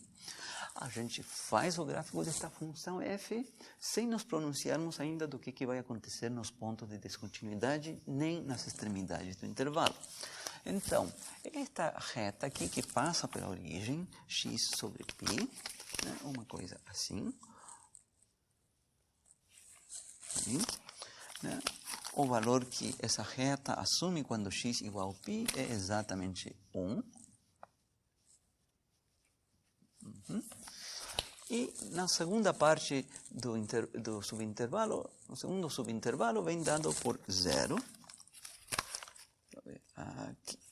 Então, fiz o gráfico da função original, sem especificar ainda o que acontece nessa descontinuidade, sem especificar ainda o que acontece nas extremidades. Seguinte passo, fazer o gráfico da extensão periódica desta função. Então, vou considerando intervalos de comprimento 2π. Então, por exemplo, então aqui vai ter 3π, 4π, seria um primeiro intervalo. Translado este gráfico. Então, aqui vai acontecer, esse ponto ali, aqui vai aqui embaixo, né? Se eu transladar, consigo estender mais uma vez, aqui vai ter 5π, aqui vai ter 6π. De novo, copio este gráfico, aqui não ficou muito reta, vamos fazer com maior delicadeza, mais ou menos, tá? Aqui então, copio de novo. E assim vai, né? Isso foi para a direita. Vamos para o lado esquerdo. Né? Para o lado esquerdo, à esquerda do intervalo original. Então, aqui vai estar menos 2π, aqui vai estar menos π. Então, começamos com este trecho assim, e este outro que vai assim. Né? Mais um intervalo aqui. Vai vir aqui em cima, para cá, e aqui vem aqui embaixo. Né? Então, fiz esse procedimento sem me preocupar do que acontecia nos pontos de descontinuidade. Tá? Então, bom, a gente já sabia, né, que aqui, onde está essa descontinuidade, a série de Fourier assume o valor médio, né, a média. E, bom, então isso vai acontecer também na extensão periódica. Aqui. Aqui. Do outro lado, aqui. Aqui. Né? Então, esse valor é um meio, né? Esse valor que está aí. E vejam que automaticamente o gráfico já está dizendo o que vai acontecer nas extremidades do intervalo. Quando a gente fez o gráfico da extensão periódica, quando vinha pelo lado direito de x igual a 2π e pelo lado esquerdo de x igual a 2π, se aproximaram do mesmo ponto. Significa que não há descontinuidade aqui, não há descontinuidade em x igual a 0. Né? Então, não é necessário que eu coloque uma bola recheada, está incluído esse ponto aí. Está incluído. Né? Então, o gráfico que foi feito aqui, né, é o gráfico da série de Fourier, gerada pela função f, esta série que está aqui, né, no intervalo 0, 2π de x, e foi feito este gráfico para todo x na reta real.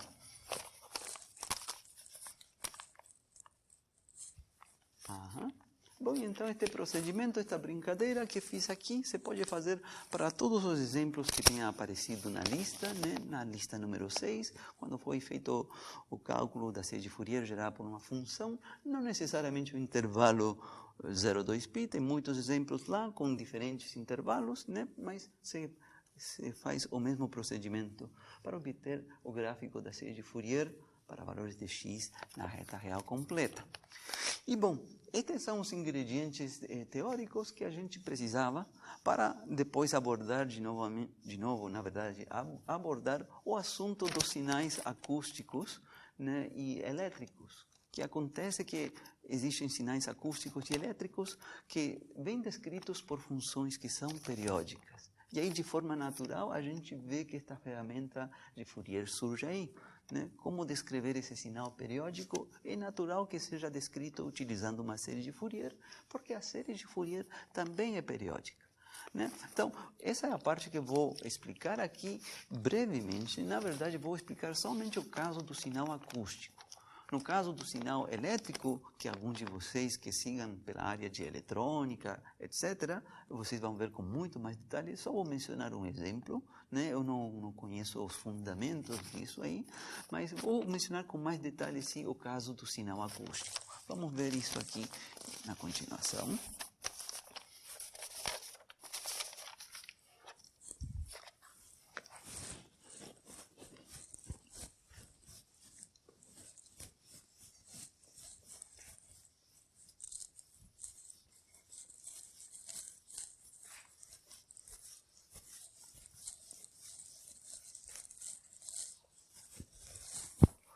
Então, isto seria o tópico 4.2.3.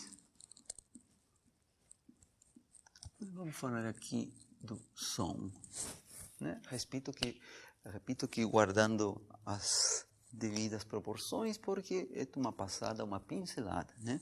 Isto se encontra em textos de física, talvez muitos de vocês vejam isso em alguma das disciplinas de física, provavelmente a disciplina onde abordem ondas, né? Bom, então, vou começar aqui considerando a chamada curva de som de uma nota musical.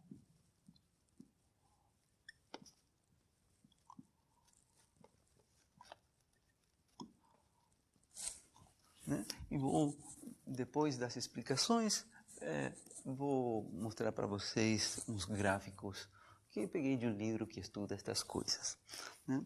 Então, vejamos primeiro aqui o caso do som puro, entre aspas, né? Vou colocar aqui, caso do som puro. Já vou explicar a que estou me referindo por som puro, né? Então, esse som puro ao qual estou me referindo aqui, né, é o caso da nota musical emitida por um diapasão.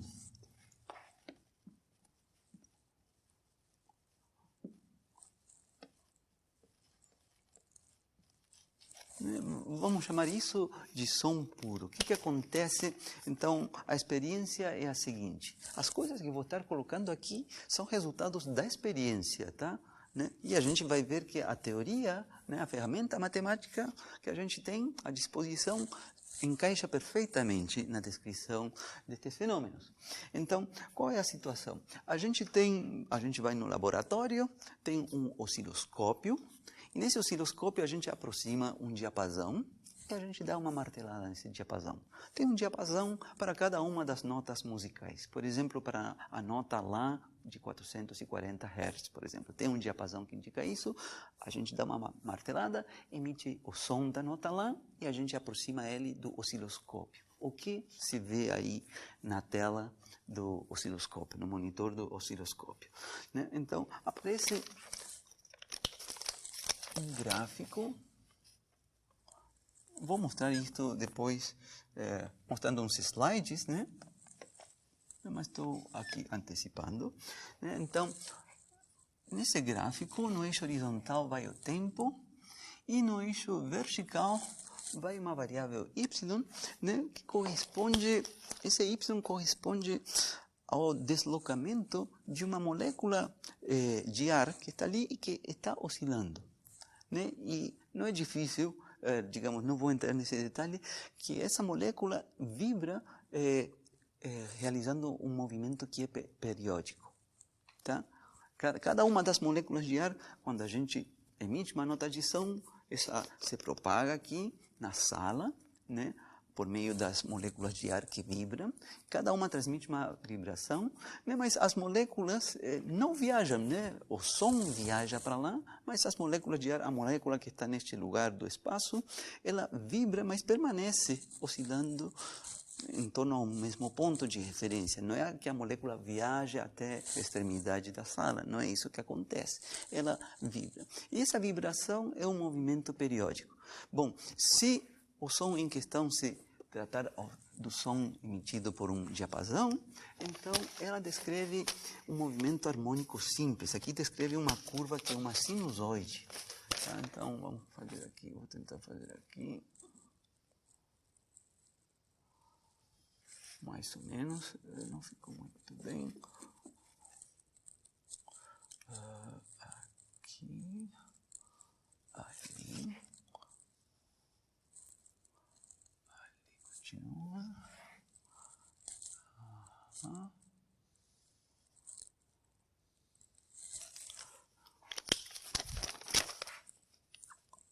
Então, o que se vê no monitor do osciloscópio é uma coisa assim. Bom, e de que vai depender se está estreitada ou está alongada esta curva? Isso vai depender da frequência do diapasão, de qual é a nota musical que a gente está tocando. Tá? Então, se vê uma curva sinusoidal.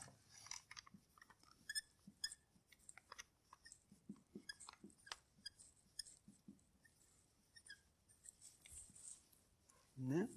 Então, a gente vai se referir a esta situação como a situação do som puro, aquele emitido por um diapasão. Né?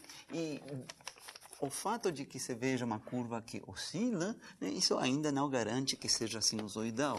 Né? O resultado experimental é que se a gente vai examinar o que foi registrado, há uma curva com seno ou uma curva com cosseno ou até com a combinação linear das duas que encaixa perfeitamente nessa curva. Esse é um resultado experimental, o resultado da experiência. Né? Isso é quando for a nota emitida por um diapasão, que a gente está chamando de som puro. E o que acontece agora se a gente fizer a mesma experiência, mas com a voz? A voz que canta uma nota, aquele Lá, 440 Hz, Lá, o que se vê ali? Né? Ou se a gente vier com uma flauta, né, ou com um violão, tocar essa mesma nota, Lá, mas cada uma vai ter sua característica. Né? Bom, então, coloquemos isso aqui do outro lado.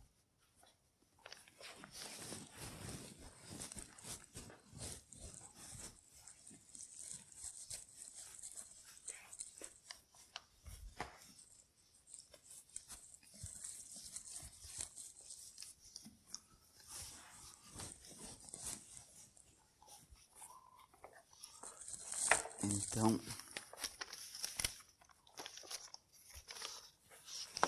vamos aqui, caso do som de um instrumento musical.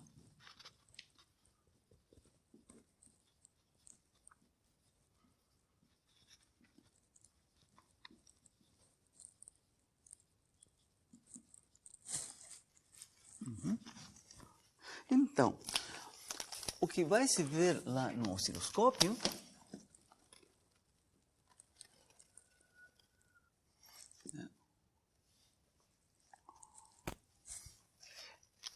Então, eu não me referi no gráfico anterior ao período, né? Mas se for considerada a mesma nota musical que foi considerada com o diapasão, aquele Lá 440 Hz, mas desta vez por algum instrumento musical ou a própria voz, né? Vai se observar uma curva de som, né? Que apresenta exatamente o mesmo período daquele diapasão. Então, mas o padrão que se vê aqui é mais complexo. Então, por exemplo, deixa eu ver para ser consistente com o outro gráfico que eu fiz.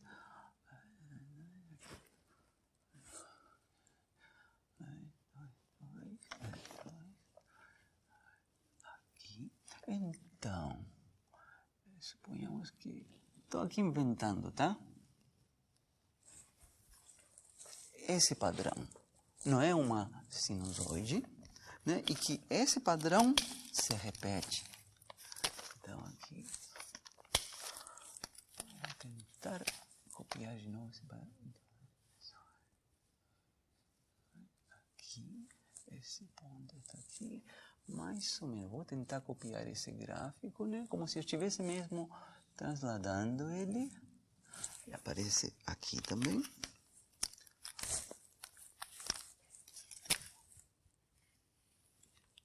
E aí se repetiria de novo.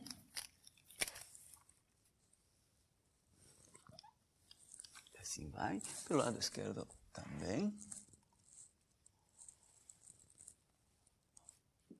Etc.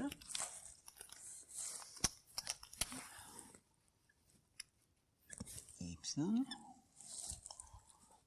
T. Então, o período, né, seria esta distância de um ciclo, chamemos ele de T. Então, aqui estaria 2 vezes o período. Né? Esse T é o período das oscilações.